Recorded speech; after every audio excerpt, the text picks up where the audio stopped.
महाराष्ट्रामध्ये जरांगे पाटलांनी थेट मुंबई गाठले होते आणि ओबीसी आरक्षणासाठी मागणी केली होती सरकारकडे। त्याचा जी.आर. निघालेला आहे। मात्र त्या जी.आरचा आज कुठेतरी जो ओबीसी प्रयोगातील जनता आहे त्यांना तो महागात पडत आहे। या कारणास्तव गोंदिया जिल्ह्यातील आमगाव तहसील येथे काही ओबीसी समाजातले बांधव आहेत, ते थेट तहसील गाठलेले आहेत। त्यांच्याशी आपण बातचीत करणार आहोत। काय सांगाल भाऊ, नेमकं कशासाठी आपण आलेले आहात आणि काय कारण आहे इथं आपण उपस्थित झाले आहात? मराठा समाजातर्फे जरांगे पाटील यांनी जो आंदोलन केला तो 2 तारखेला महाराष्ट्र सरकारने त्यांना ओबीसी मध्ये सम्मिलित व्हा असं जी.आर. पास केलेला आहे। त्याचा निषेध, त्याचा विरोध म्हणून आम्ही इथं कुणबी बांधव ओबीसी समाजाच्या सपोर्टमध्ये आणि जो 2 तारखेचा जी.आर. आहे त्याच्या विरोधामध्ये आज आम्ही इथं सर्व निवेदन देत आहोत। आणि येत्या 21 तारखेला भव्य मोर्चा आम्ही ओबीसी बांधव काढणार आहोत। गोंदियाला आम्ही भव्य मोर्चा काढणार आहोत। त्यासाठी आम्ही सर्व एकत्रित आलेलो आहोत। इथं कलार समाजाने पण आता दिलेला आहे, पवार समाजाने पण सोमवारला दिलेला आहे। सर्व समाज बांधव ओबीसीचे जेवढे आहेत सर्व एक झालेले आहेत आणि सर्व आता ह्या सरकारच्या विरोधामध्ये, ह्या जी.आरच्या विरोधामध्ये सर्व एक झालेले आहेत। याचा निषेध म्हणून आम्ही इथं सर्व एक गोळा झालो। काय सांगाल, किती लोक असणार आहे गोंदियाला जेव्हा मोर्चा ओढणार तेव्हा? ज्या अर्थी मनोज जरांगेने सरकारवर एक मुंबईमध्ये विशाल मोर्चा काढून ज्या सरकारला दबावावर आणून आपल्या हिताचं जे जी.आर.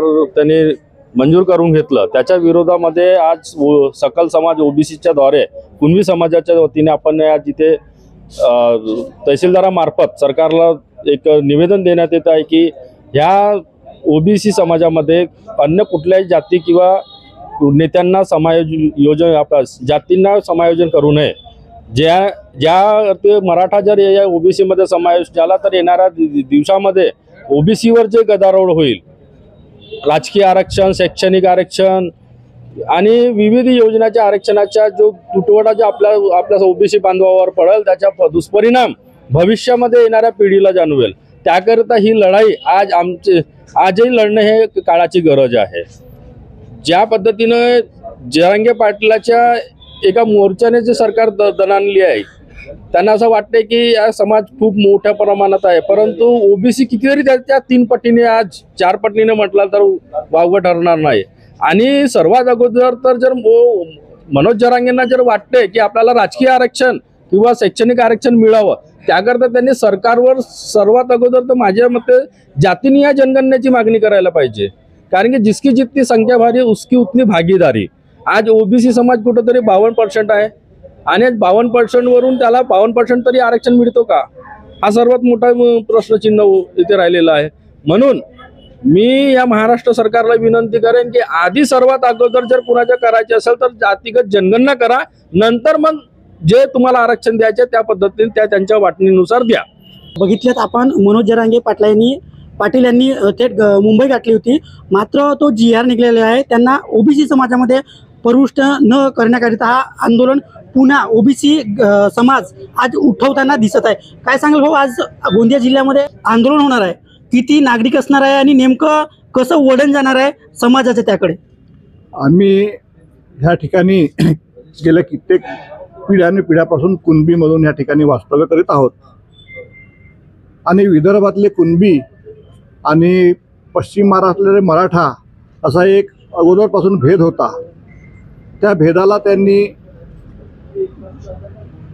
कोणत्याही प्रकारच्या अगोदर वाव दिला नाही, परंतु आज सध्या ते परिस्थिती अशी आली की इथले विदर्भातले कुणबी हे आहेत आणि यांना ओबीसीचे मध्ये आहेत, म्हणून आपण पश्चिम महाराष्ट्रातले मराठा लोक त्या अनुषंगाने आपण सुद्धा ओबीसी मध्ये येऊ शकतो ह्या दृष्टीने त्यांनी तो प्रयत्न केला। आणि सरकारने जर त्यांना ओबीसी मध्ये घेण्याचे ठरविले असेल तर सरकारने योग्य मार्ग काढून आमच्या समाजावर, कुणबी समाजावर, इथल्या कोणत्याही समाजावर ओबीसीवर तडा न जायला पाहिजे, म्हणून तशी कारवाई करावी एवढंच माझे म्हणणं आहे। माझं नाव सुनंदा तेजराव ओके। आज आम्ही कलार समाजाच्या वतीने तहसील कार्यालय आमगाव येथे निवेदन देण्याकरिता आलो आहोत। निवेदन देण्याचं कारण असं आहे की जरांगे पाटलांनी जे आंदोलन केले, मराठा समाजाला ओबीसीच्या मध्ये समाविष्ट करावे तर आणि ही आंदोलन केले आणि आमच्या महाराष्ट्र सरकारने त्यांच्या मागण्या मान्य केल्या, परंतु ह्या महाराष्ट्र सरकारने जो निर्णय घेतला आहे तो तो आमच्या समाजाला मान्य नाही आहे. कारण की ओबीसी समाजाला म्हणजे 52% आरक्षण असेल, त्यापैकी 52% आरक्षणामधून 27. ओबीसीला 27% आरक्षण आहे. आणि त्याच्यामुळे आता जर यांना जर समाविष्ट केलं तर मग येणाऱ्या काळामध्ये जे आमची पिढी आहे, आणि आज आम्ही आमच्या समाजासाठी आणि ओबीसी लोक संघटनामधून लढा देत आहोत समाजासाठी, की आमच्या मुलांना नोकऱ्या मिळत नाही आहे आणि कुठेच आरक्षण मिळत नाही आहे. त्याच्यामुळे येणारी परिस्थिती ही बिकट होणार आहे.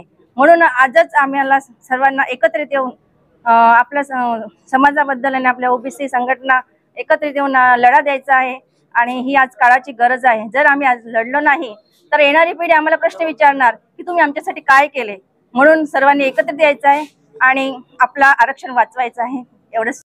आज आपण कलार समाज संघटनेच्या वतीने आपण इथे म्हणजे जो मराठा समाजाला ओबीसी वर्गामध्ये समाविष्ट करण्यासाठी, म्हणजे मराठा समाजाला ओबीसीचा तो समाविष्ट करण्यासाठी आणि त्यांची घुसखोरी थांबविण्यासाठी आपण हे कलार समाज संघटनेच्या वतीने आमगाव तालुक्यामध्ये आपण हा निवेदन दिलेलं आहे. कारण महाराष्ट्र शासनाने जे जरांगे साहेब आहेत त्यांनी जो आंदोलन केला होता आणि 2 सप्टेंबरला तो त्यांनी GR काढलेला आहे, तर तो ओबीसी वर्गाला म्हणजे घातक आहे.